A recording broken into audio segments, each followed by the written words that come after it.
प्यारे विद्यार्थियों, आज हम जो प्रथम मासिक परीक्षा हुई थी ऑनलाइन, उसके प्रश्नों का उत्तर बताने जा रहे हैं, उस पर डिस्कशन करने जा रहे हैं। तो सबसे पहले आप लोग अपने अपने प्रश्न पत्र, जो क्वेश्चन पेपर भेजा गया था ऑनलाइन, उसको सामने ले लोगे। उसके बाद मैं एक एक प्रश्न पढ़ता हूँ और उसके आंसर को बताता हूँ। और एक चीज़ और बता देना चाहता हूँ, 60% आप लोगों ने अंदाज पर आंसर देने का प्रयास किया है या इधर उधर से ढूंढ करके। तो एक चीज़ बता देता हूँ, कोई भी सब्जेक्ट हो, जब तक पढ़ोगे नहीं तुम लोग, किसी भी स्थिति में आंसर नहीं मिल सकता। परफेक्ट आंसर बिल्कुल नहीं मिल सकता। आंसर यह बता रहा था कि या तो गाइड या ऑनलाइन ढूंढने का प्रयास आप लोगों ने किया था। तो ये सब चीज़ें नहीं होनी चाहिए। सारे क्वेश्चन का आंसर अगर वीडियो देखे होते, जो हमने भेजा था, जो हमने बनाया था, कोई भी ऐसी चीज़ नहीं पूछा जो हमने नहीं बताया। सारी बातें बताई गई थी। क्वेश्चन थोड़ा क्रिटिकल इसलिए पूछा गया था कि घर में बैठ करके एग्ज़ाम देना है।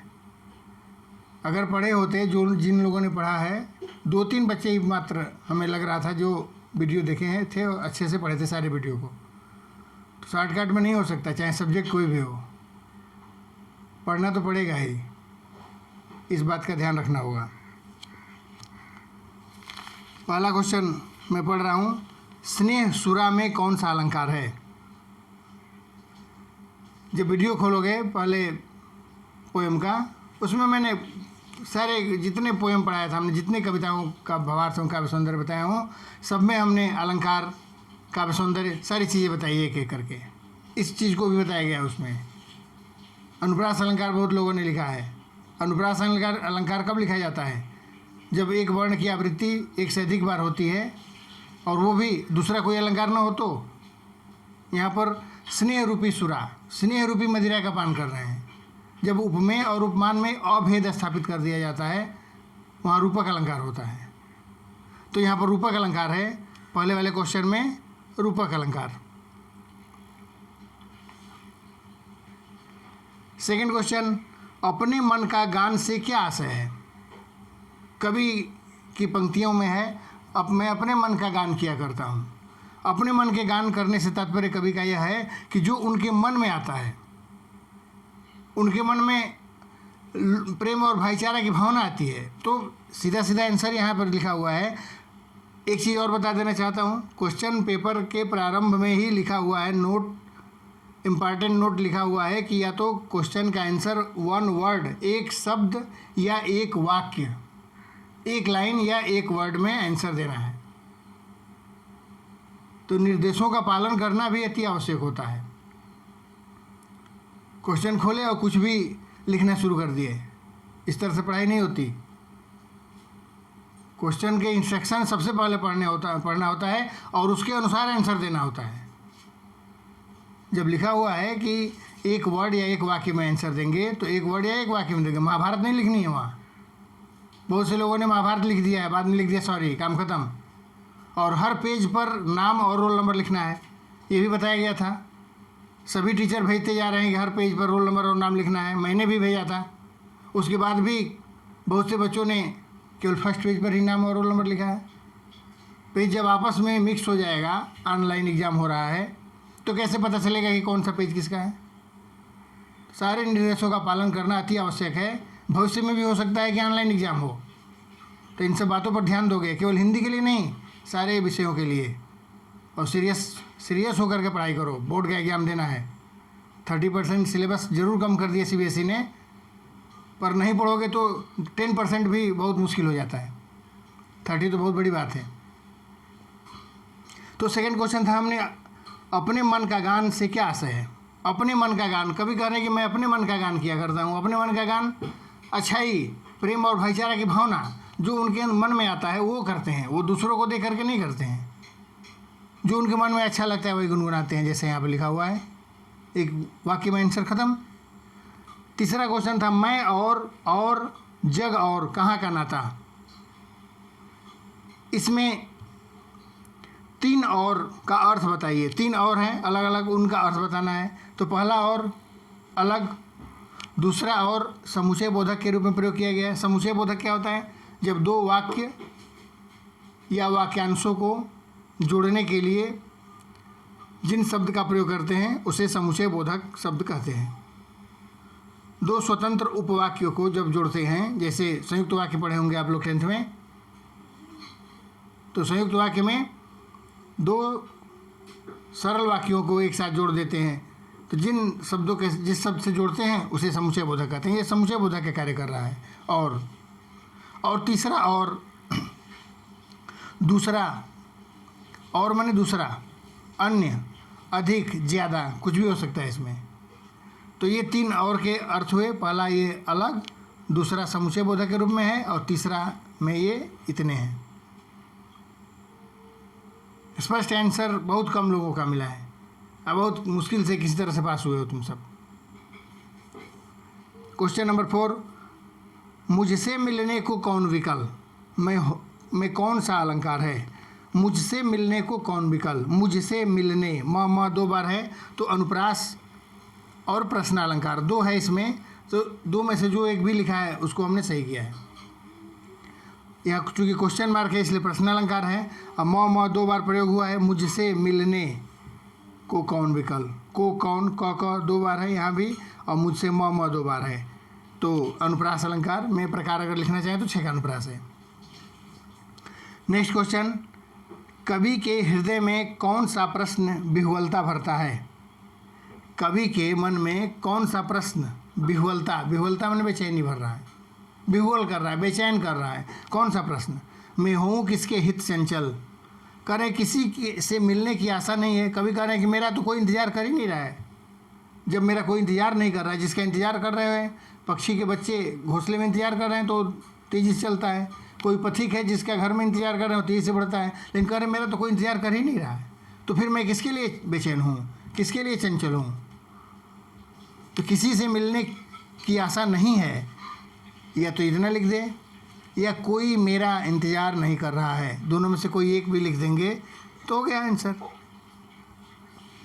क्वेश्चन नंबर 6, डाल की तरह माने डाल के समान, लचीले वेग से। डाल की तरह लचीला वेग, जैसे डाल पर झूला झूलता है, ऐसे ऐसे नीचे उस हिलता है, तो उस तरह डाल के समान लचीले वेग से। तो यहाँ पर जब उपमेय की तुलना उपमान से होती है, वहाँ पर उपमा अलंकार होता है, तो इसमें उपमा अलंकार है। बच्चों का बाल स्वभाव जन्म से ही कैसा होता है? जन्म, कविता में ही लिखी गई है लाइनें, जन्म से ही वो अपने साथ लाते हैं कपास। कपास क्या होता है? मैंने पूरा भावार्थ में बताया था। ये कपास मीन्स रुई को जो चाहे वो बना सकते हैं। रुई कॉटन होता है, और उस रुई को जो चाहे धागा बना सकते हैं, दीपक की बाती बना सकते हैं। अब धागा बन गया तो तरह तरह के कपड़े बन सकते हैं, रस्सी बन सकती है, कुछ भी बन सकता है। बिल्कुल उसी तरह कोमल स्वभाव होता है बच्चों का, जो चाहे वो बन सकते हैं, जो चाहे उसे बना सकते हैं। प्रधानमंत्री बन सकता है, IAS बन सकता है, कुछ भी बन सकता है वो बच्चा। तो उस तरह से कपास की भांति कोमलता उसके अंदर होती है, कपास की समान होते हैं वो। तो इसका आंसर क्या हुआ?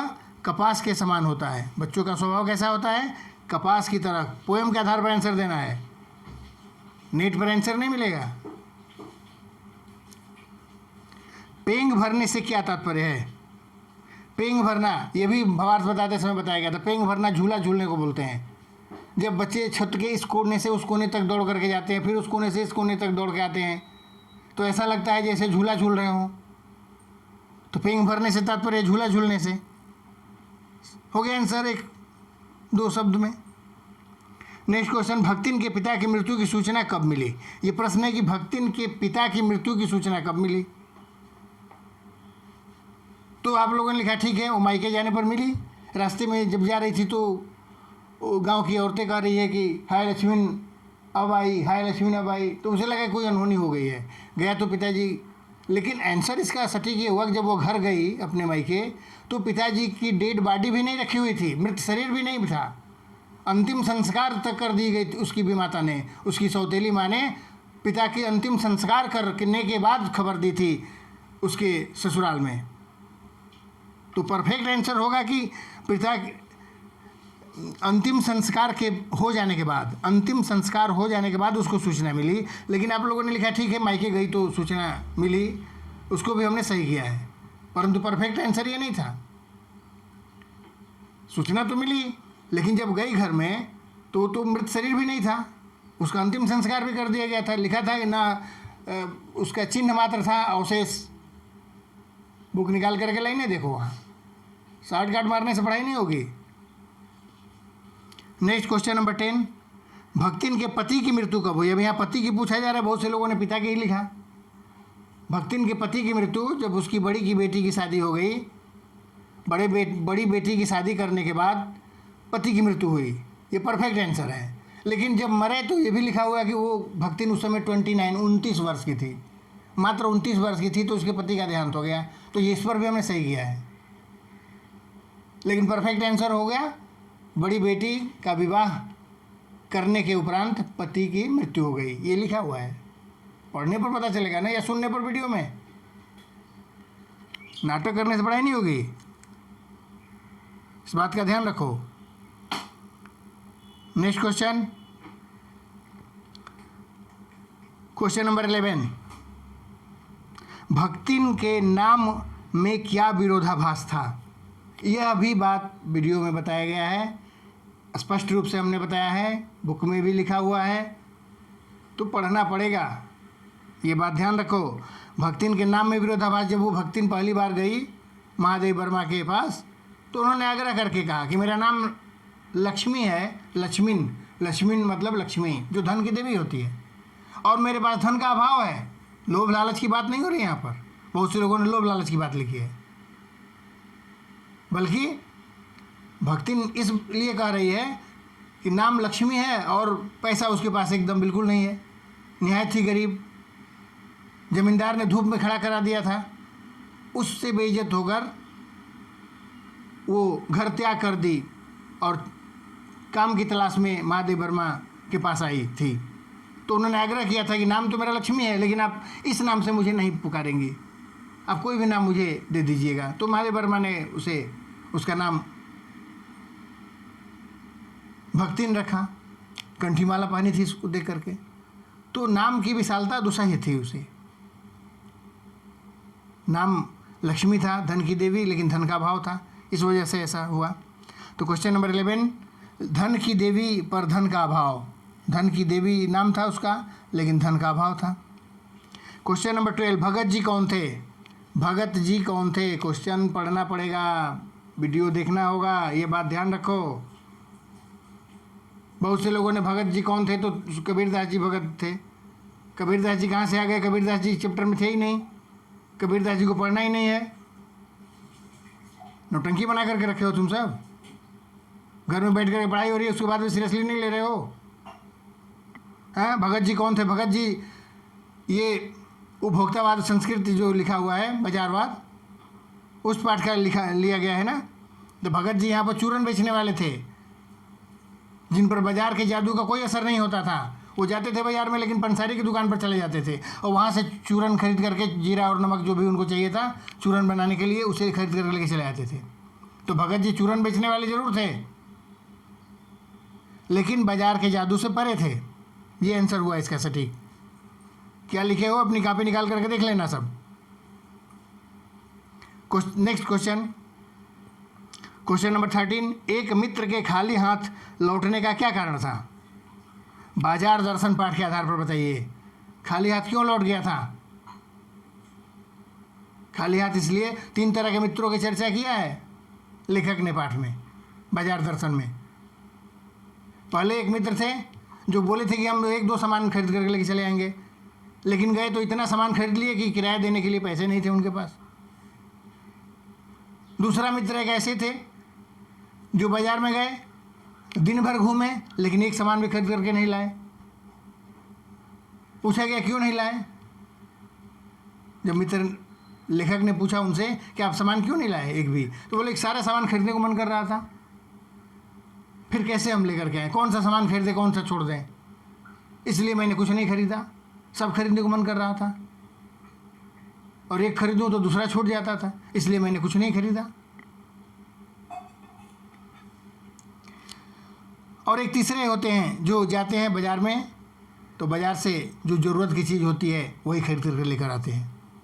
उनका मन भरा होता है, भरे मन से बाज़ार जाते हैं। Next question number 14, Jainendra Kumar का देहांत कहाँ हुआ? कहाँ हुआ पूछा गया है, कब हुआ नहीं पूछा गया है। कहीं खोजने की ज़रूरत नहीं था, केवल जो वीडियो भेजा जा रहा है उसको ध्यान से देखो 2-2 बार, आंसर अपने आप मिल जाएगा। जैनेंद्र कुमार का बाजार दर्शन जब मैं पढ़ा रहा हूँ, निकालो खोलो वीडियो और देखो, उसमें बताया गया है कि नहीं जैनेंद्र कुमार का देहांत दिल्ली में हुआ था। नीट पर और नाटक करने से नहीं पढ़ाई होगी। दिल्ली में हुआ था और तुम लोगों ने लिखा कब हुआ था, कब हुआ था नहीं पूछा गया, कहाँ हुआ था पूछा गया है। सीधा सीधा पूछा जाएगा तो बुक से ही छाप दोगे। नेट पे एग्ज़ाम हो रही है, घर में बैठ करके एग्ज़ाम हो रही है ना, तो थोड़ा सा पढ़ना पड़ेगा वीडियो को। और ख़ास करके ध्यान रखना, मेरी जब तक मेरे प्रश्नों का उत्तर नहीं दे पाओगे, जब तक प्रश्नों को पढ़ोगे नहीं तब तक। सब 10 में सिमट गए हो, 10 में ही 25 में, इस तरह से पढ़ाई होगी। निकाल कर देखो आंसर क्या लिखे हो। Next question number 15, Harivansh Rai Bachchan किस विश्वविद्यालय से पीएचडी की उपाधि प्राप्त की थी? यह भी बताया गया। नेट पर कहीं जाने की आवश्यकता नहीं, खोजने की आवश्यकता नहीं थी, केवल वीडियो को देखते रहो, ध्यान से सुनते रहो। क्वेश्चन नंबर 15, कैम्ब्रिज विश्वविद्यालय से, सब बताया गया, कोई भी क्वेश्चन ऐसा नहीं जो नहीं बताया गया हो। क्वेश्चन नंबर 16, महादेव वर्मा इनमें से किस काल की है? महादेव वर्मा का जीवन परिचय जब बता रहा हूँ उसमें बताया हूँ कि जो 4 छायावादी आधार स्तंभ कवि हैं उसमें प्रसाद पंत निराला और महादेव वर्मा, जयशंकर प्रसाद, सूर्यकांत त्रिपाठी निराला, सुमित्रानंदन पंत और महादेव वर्मा, ये 4 छायावाद के आधार स्तंभ कवि हैं, जिसमें महादेव वर्मा कवयित्री का भी नाम है। उसमें 4 में 4 प्रमुख कवियों में छायावादी में नाम है इनका, तो ये Chhayavad. Next question number 17, Jainendra Kumar Gandhi ji द्वारा चलाए गए किस आंदोलन में भाग लिए थे? जैनेंद्र कुमार गांधी जी द्वारा चलाए गए किस आंदोलन में भाग लिए थे? यह भी वीडियो में बताया गया है। जैनेंद्र कुमार का जब जीवन परिचय मैं बता रहा हूँ, खोल करके देखो वीडियो, सब देखने लेना जब खाली होना। तो इस तरह से पढ़ाई नहीं होगी, इस बात का ध्यान रखो। घर में बैठ के मतलब मौज नहीं करनी है, बोर्ड देना है और बोर्ड में अच्छे नंबर लाना है। और सारे सब्जेक्ट इंपॉर्टेंट है, परसेंटेज सब बढ़ाएगा। केवल साइंस परसेंट बढ़ाता है, हिंदी परसेंट घटाता नहीं है, बराबर परसेंट सबका बढ़ता है। टोटल में परसेंट सारे सब्जेक्ट बराबर बढ़ाते हैं, इस बात का ध्यान रखो, नौटंकी मत करो। जैनेंद्र कुमार गांधी जी द्वारा चलाए गए किस आंदोलन में? असहयोग आंदोलन, देखना उसमें। नेक्स्ट क्वेश्चन नंबर 18, जो हुआ होगा के 3 अर्थ कौन कौन से हैं? सिल्वर बाइडिंग पाथ के आधार पर बताइए। सिल्वर बाइडिंग पाथ जब पढ़ाया हूँ उसमें 3-3 बार, 2-2, 3-3 बार मैंने इन चीज़ों को बताया है, इस 3 अर्थ इसके। पहला, यथास्थिति, ज्यों का त्यों स्वीकार कर लेना। दूसरा, भूतकाल में जो हुआ होगा उसे भूल जाना। और तीसरा, जो भाग्य में था वैसा ही हुआ होगा, जो भाग्य में था वैसा ही। ये 3 अर्थ है इसके, कई बार बताया हूँ वीडियो में। कौन देखा है कौन नहीं देखा है स्पष्ट हो रहा है मुझे, सब मैं समझ गया तुम्हारी लिखावट को देख करके कि कौन किसने देखा है, कौन सीरियसली पढ़ना चाहता है। बहुत कम लोग रह गए, 2-4-5 ही बस देखे हैं, बाकी एग्ज़ाम के एक दिन पहले खोलने से नहीं होगा। एक ही दिन साल भर का भोजन ग्रहण कर लेने से पेट खराब हो जाते हैं, पचता नहीं है, ये बात ध्यान रखना। रोज़ पढ़ना पड़ेगा, रोज़ थोड़ा थोड़ा खाओगे तब स्वस्थ रहोगे, एक ही दिन महीने भर का खा लोगे तो नहीं स्वस्थ रहोगे। नेक्स्ट क्वेश्चन नंबर 19, यशोधर बाबू किशनदा की कौन सी उक्ति को सही मानते थे? जब घर का प्रसंग चल रहा था, यशोधर बाबू घर की क्वार्टर अपने घर के संबंध में जब सोच रहे हैं, उस समय वो इस बात को सोच रहे हैं कि किशनदा सही कहते थे कि मूर्ख लोग घर बनाते हैं और होशियार रहते हैं, क्या जरूरत है घर बनाने की, बहुत से लोगों ने बना लिया। तो मूर्ख लोग घर बनाते हैं और होशियार रहते हैं, गांव पर चले जाएंगे, वहाँ अपना मकान है, फिर सोचते हैं कि वहाँ भी रहने में झंझट है, वहाँ भी लोग हैं पहले से, वहाँ भी जाकर के कुछ बनवाना पड़ेगा। फिर सोचते हैं कि लड़का तब तक सर्विस करने लगेगा, नौकरी मिल जाएगी, उसको क्वार्टर मिल जाएगा, फिर उसमें रहेंगे। तो किशनदास की यह बात कि मूर्ख लोग घर बनवाते हैं और होशियार उसमें रहते हैं, ये लाइन स्पष्ट लिखी हुई है एक बुक में, खोल करके देखो, और मैंने बताया भी था वीडियो में। नेक्स्ट क्वेश्चन नंबर 20, मनोहर श्याम जोशी जी लेखक के साथ और क्या थे? क्या क्या थे नहीं पूछा गया है, क्या थे, ये वीडियो में बताया हूँ, वो नेट पर सर्च करने पर तो मिल ही जाएगा कि बहुत उपन्यासकार थे, व्यंग्यकार थे, साहित्यकार थे, पत्रकार थे, सब ऐसे ऐसे लिख दियो कहानी। क्या क्या थे नहीं पूछा गया था, क्या थे? तो यशोधर मनोहर श्याम जोशी जी लेखक के साथ साथ पत्रकार थे, ये बताया गया है वीडियो में स्पष्ट रूप से। बाकी तो सब लेखक के होते ही हैं, साहित्यकार, निबंधकार और कहानीकार, उपन्यासकार, वो तो सब मिल करके साहित्यकार ही हुआ। उसके अतिरिक्त क्या थे? पत्रकार थे। ये आंसर होगा इसका। बहुत कोशिश की हो इधर उधर झटका की, झटका से नहीं पढ़ाई होगी। प्रसिद्ध पत्रकार थे।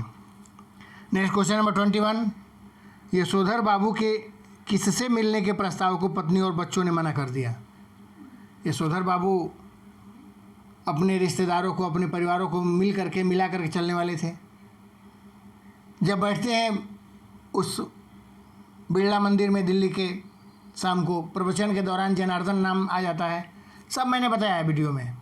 जनार्दन नाम सुनते ही उन्हें अपने जीजा जनार्दन की याद आ जाती है, जो अभी 2-4 दिन पहले ही पत्र उनका मिला था कि उनकी तबीयत खराब है, आर्थिक रूप से भी कमज़ोर थे, दवा कराने के पैसे नहीं थे। इनकी इच्छा थी कि जा कर के मिल लें, कुछ मदद कर देंगे, उनके जीजा जी थे। क्योंकि यशोधर बाबू को भी बचपन में माँ मर जाने के बाद बुआ नहीं पाला था, तो रिश्ते के महत्व को समझते थे।